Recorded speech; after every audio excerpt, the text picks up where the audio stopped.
Samantala, idineklara po ng Pangulong Bongbong Marcos ang isang porsyon ng lupa dyan ho sa Tondo, Maynila para sa pag-aari at pag-unlad ng Department of Human Settlements and Urban Development.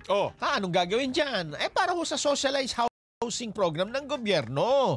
Ang kabuang land area po niyan ay 21,872 square meters. Inilabas po ang proklamasyon matapos ang rekomendasyon ng Department of Environment and Natural Resources. Meron pa pala diyang lupa ang gobyerno sa Malaki pa sa Tondo. Sa Tondo, ha? Yes. Ang proklamasyon po ng Pangulo ay nagbibigay pahintulot sa DENR para mag-issue na ng special patent na sasakop po sa property na nalabi para sa mga township development project ng DSUD.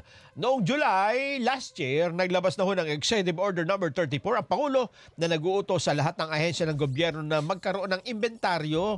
Hanapin yung mga public lands na angkop para sa socialized housing project ng administrasyon para ho dyan ho sa pambansang pabahay para sa Pilipino program. At tinatayang 6.8 million ang housing backlog ng bansa.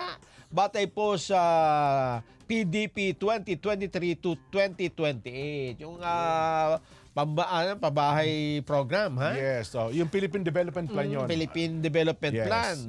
Ganyan pala karami ang dapat na maitayo. Layon po ng Marcos administration na magtayo ng 1 milyong bahay kada taon. Yun. Kabuuan, 6 million hanggang sa pagtatapos ng termino niya sa 2028. Ako nga, parang